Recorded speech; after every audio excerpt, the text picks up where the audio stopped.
Hey guys, this is Team Dragon Slayers, and I'm here with my deck profile number 2. And this is probably my favourite deck at the moment, because I am topping.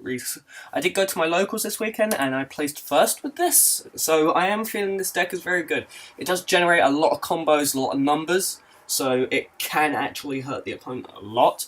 And it is the Bluish Flames. So this is my starter, Flaming Passion Liberator Guido. What he does is when I'm in Legion, I can move him to Soul and look at top 3 cards and superior call anyone. So this generates a free Glare skill. Then for grade 3s, I run 1, 2, 3, 4 Glare.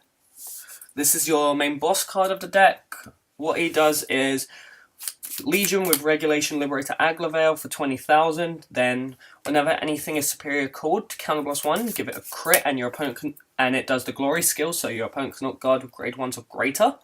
And its secondary skill is counterblast 1, retire a rear guard, and look at top 4 cards of deck and superior call 1. So even without things like this, you can still generate that skill just by counterblasting 2, but that's why I do suggest running these sorts of things that generate it for free, because obviously you want to try and max out the amount that you can do it. Also guys, this deck can become very painful to the opponent because you can stack this skill, meaning you can go. I think the worst I've done is I 4-critted someone with this skill, so he was at 2 damage and I went straight for game.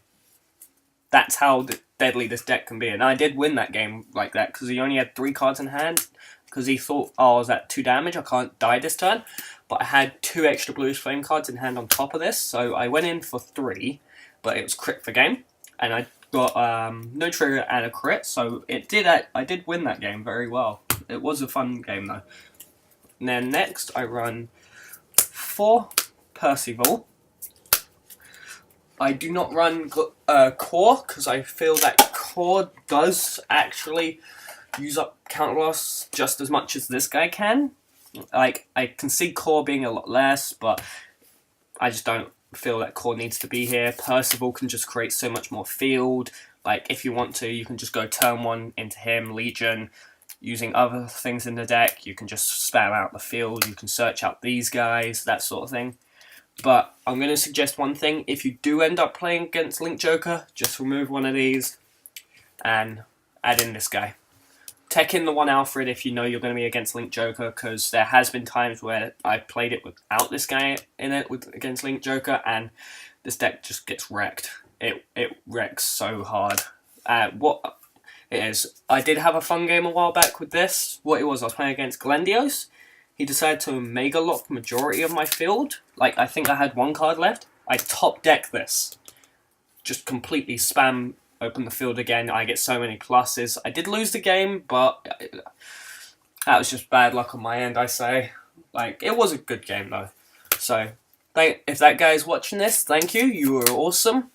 But yeah, so the base is 4 Percival, but if you know you're playing against Link Joker, add in the 1 Monarch Alfred. Then for grade 2s, I run 4 Regulation Liberator Aglavale. This card is freaking amazing, because he's 11k attack when you're at grade 3, if it's a Bluish Flame. Also, when he's superior called, Soul Blast 1, and you can look at top 5 cards, add 1 Bluish Flame card to hand.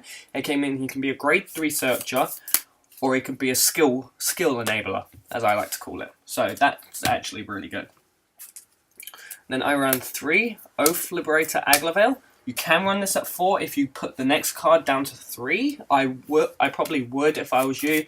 It's just that I only have 3 of these at the moment. So, yep, 3 Oath Liberator Aglavale. And then I run 4 Lawful Trumpeter. Like I said, you can cut this down to 3 to put the Oaths up by 1. This guy is what gives you so many free pluses. Combine this with Percival, you get a free +2 to field, and it's just generating so much field. What it is when you perform Legion, look at top 3 cards and superior call 1. Then I run 4 Perfect Guards, because this deck has no need for Quintet Walls, because obviously Quintet Walls cost Counterblast. This deck needs as many Counterblasts open as it can keep, so 4 of those. Then I run 4 Bruno. this card generates so much. This generates so much power. Like, imagine getting hit for 33 with 3 crits and you can't guard with 1s or greater. It's basically like saying, yeah, you're dropping your hand now. This card, you have to have it on the field in this deck. If you don't have this on the field, you're going to nowhere near get enough pressure. But that card pressures so much, and this card is what helps pressure it. Zoran. I run 3 Zoran. What it does is when it's superior called, move it to soul, look at top 3 cards, and superior call 1, put the rest to the bottom. This card combos so much with this deck, as well as another card that you'll see later on. So I could say you could run it at 4, but then you'd have to move this down to 3, and this needs to be at 4 in my opinion. You can't run it at 3, you need them too often. So keep the Zorans at 3. Then I run 3 Josephus for the Soul Blast 1 draw card. Obviously this is good to remove things from your soul. If you need to ride them early game, you can get them to drop zone, legion them back into deck. So obviously this does become helpful. So I run 3 Josephus, and also you get the 3+1 when it's done. Then I run 6 crit, 4 heal, 2 draw.